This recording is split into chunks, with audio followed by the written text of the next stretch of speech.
Baik, Assalamualaikum warahmatullahi wabarakatuh. Waalaikumsalam warahmatullahi wabarakatuh. Wabarakatuh.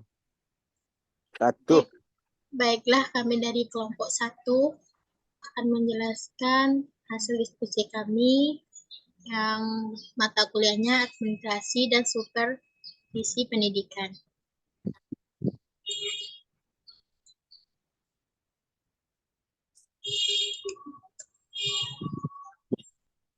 Yang beranggota kelompok kan yaitu Wahidatun Nisa dengan NIM 2206543.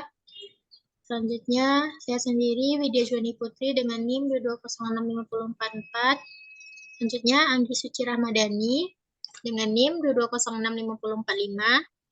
Seterusnya Aulia Anissa Limanandra dengan NIM 22065047. Dan Dimas Raditya dengan NIM 2206549 serta Muhammad Kori Gandio dengan NIM 2206557. Mari kita mulai. Jadi latar belakangnya yaitu administrasi pendidikan ini mulai berkembang pesat sejak pertengahan abad ke-20. Baru diperkenalkan melalui beberapa IKIP tahun 1960-an. Dan juga baru dimasukkan sebagai mata pelajaran tahun ajaran 1965 sampai 1966.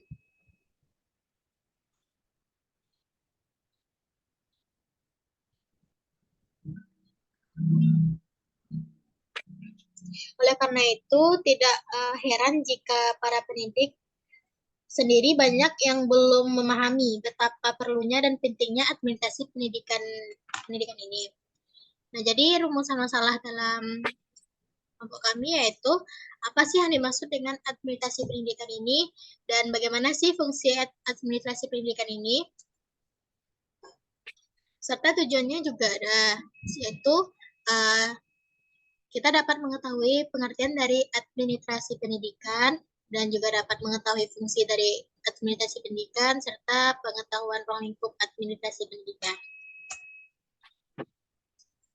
Baiklah, untuk pembahasan pertama akan disampaikan oleh rekan saya, yaitu Wahidatun Nisa. Kepada Wahidatun Nisa, waktu dan tempat dipersilakan. Baik, terima kasih kepada moderator. Saya akan membacakan materi yang pertama, yaitu mengenai pengertian administrasi pendidikan. Administrasi pendidikan adalah sebuah kompleksitas yang saling berkaitan dan merupakan sekumpulan fungsi-fungsi organisasi yang memiliki tujuan utama untuk menjamin efisiensi dan efektivitas dalam pelayanan pendidikan. Administrasi pendidikan merupakan tingkat pengkoordinasian perilaku manusia dan dalam pendidikan agar sumber daya yang ada dapat ditata sebaik mungkin sehingga tujuan pendidikan dapat tercapai secara produktif. Singkatnya, administrasi pendidikan adalah keseluruhan proses dan kegiatan-kegiatan bersama yang harus dilakukan oleh semua pihak yang ada kaitannya dengan tugas-tugas pendidikan. Baik, sekian materi yang dapat saya sampaikan. Saya kembalikan kepada moderator.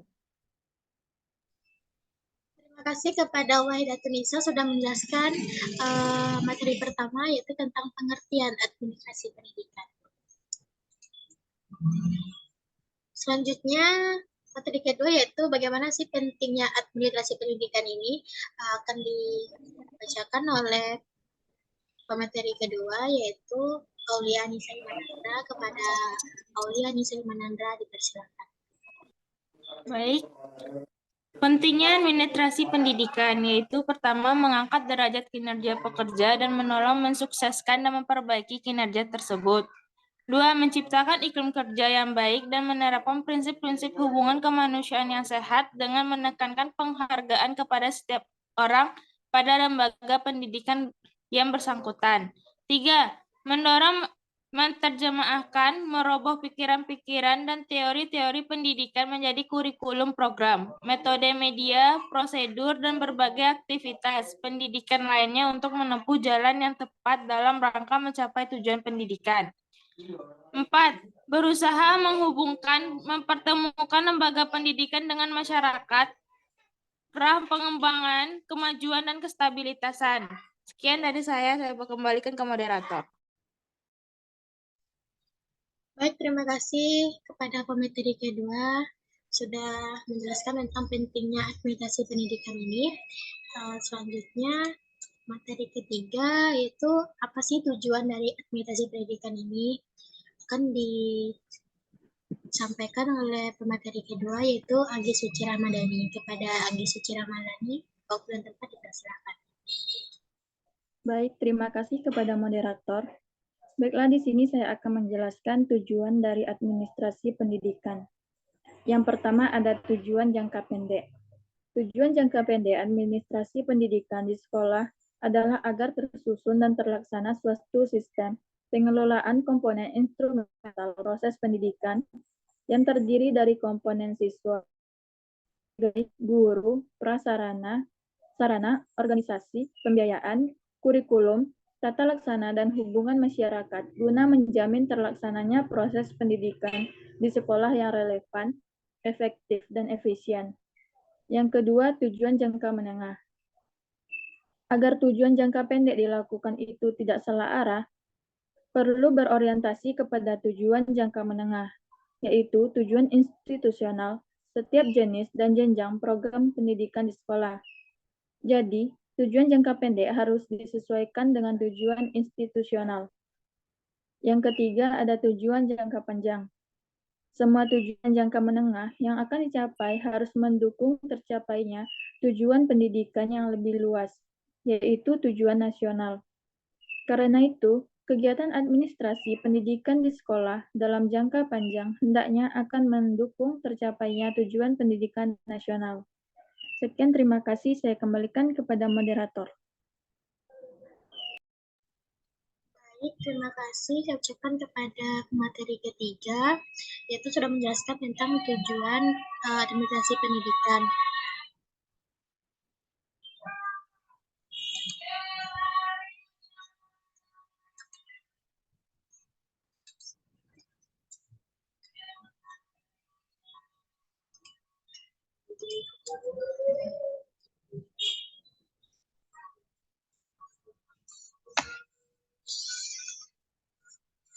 Selanjutnya, pemateri keempat yaitu tentang bagaimana fungsi administrasi pendidikan ini akan disampaikan oleh rekan saya yaitu Muhammad Kori Gandio. Kepada Muhammad Kori Gandio, waktu dan tempat dipersilakan. Baiklah, saya akan melanjutkan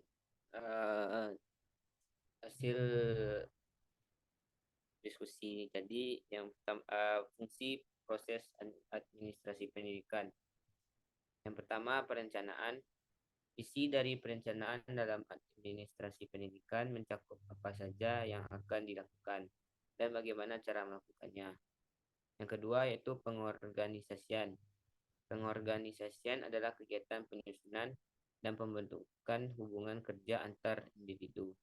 Dengan begitu, kesatuan usaha dalam upaya pencapaian maksud dan tujuan administrasi pendidikan dapat terwujud.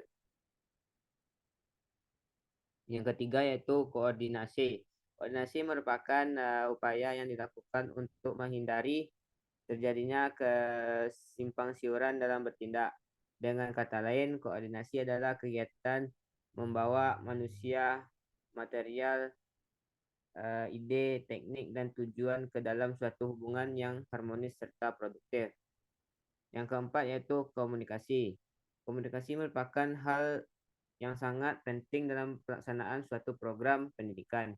Aktivitas komunikasi ini mencakup penyebaran dan pencapaian gagasan dan maksud baik secara tertulis maupun lisan. Yang kelima yaitu pengawasan. Dalam pelaksanaan program pendidikan tentu harus disertai dengan adanya pengawasan. Proses pengawasan program pendidikan harus dilakukan dengan teliti agar tujuan pendidikan dapat tercapai. Yang keenam yaitu kepegawaian. Fungsi kepegawaian sudah berjalan mulai dari proses perencanaan dan pengorganisasian. Dalam hal ini, administrasi pendidikan mengupayakan agar yang dipilih untuk menduduki jabatan tertentu adalah orang-orang yang punya kemampuan dan kapabilitas sesuai dengan jabatan yang diberikan. Ketujuh yaitu penganggaran. Budgeting adalah anggaran biaya yang direncanakan dan direalisasikan untuk pencapaian tujuan administrasi pendidikan. Yang ke-8 yaitu penilaian. Kegiatan evaluasi ini bertujuan untuk meneliti dan mengetahui efektivitas pelaksanaan proses keseluruhan organisasi dalam upaya pencapaian hasil sesuai program yang ditetapkan dalam kaitannya untuk pencapaian tujuan pendidikan. Sekian, terima kasih.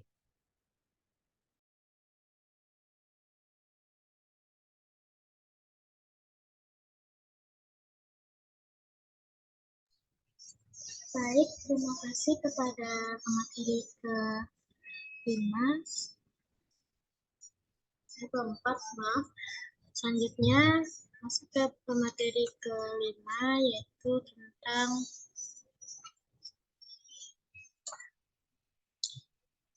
ruang lingkup administrasi pendidikan yang akan disampaikan oleh Dimas Raditya kepada Dimas Raditya. Waktu dan tempat dipersilakan.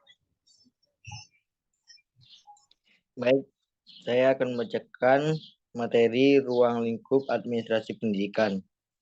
Secara umum, ruang lingkup administrasi pendidikan ialah satu, administrasi kurikulum, meliputi pembukuan dan pendataan jumlah mata pelajaran yang diajarkan, waktu tersedia, jumlah guru, beserta pembagian jam pelajaran, jumlah kelas, penjadwalan buku yang dibutuhkan, program semester, evaluasi, program tahunan, dan kalender pendidikan.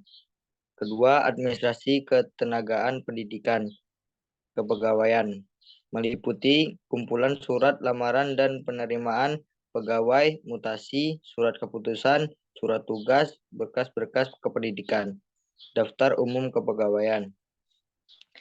Tiga, administrasi kesiswaan, meliputi organisasi dalam perkumpulan murid, masalah kesehatan, dan kesejahteraan murid, penilaian dan pengukuran kemajuan murid, bimbingan dan penyuluhan bagi murid. 4. Administrasi sarana dan prasarana pendidikan, meliputi buku perencanaan pengadaan barang, buku pembagian dan penggunaan barang, buku perbaikan barang, dan lain-lain. Administrasi keuangan pembiayaan pendidikan meliputi keuangan pendaftaran siswa baru untuk uang gedung, uang seragam, uang peralatan sekolah, dan SPP. 5. Administrasi perkantoran, meliputi surat masuk dan keluar buku tamu, buku penting terkait penyelenggaraan pendidikan. 6. Administrasi unit-unit pengunjung pendidikan, meliputi bimbingan konseling, UKS, pramuka, olahraga, dan kesenian. 7. Administrasi layanan khusus pendidikan, meliputi konsumsi, layanan antarjemput, bimbingan khusus di rumah. 9. Administrasi tata lingkungan dan keamanan sekolah, meliputi perencanaan tata tertib dan pertamanan di sekolah, jadwal penjaga, jadwal kebersihan. Terakhir, administrasi hubungan dengan masyarakat, meliputi hasil kerjasama, program-program humas, dan sebagainya. Baik, itulah materi yang dapat saya sampaikan, dan kemudian akan saya kembalikan ke moderator.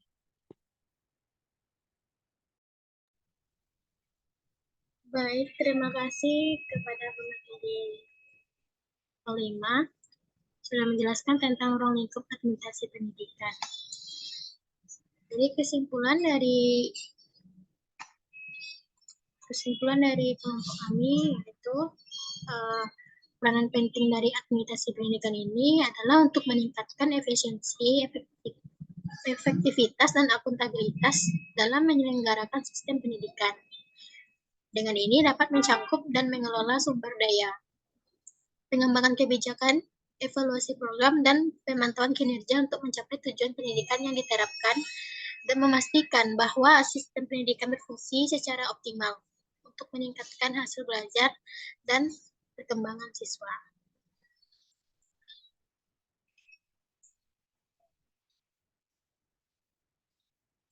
Baik, sekian presentasi dari kelompok 1.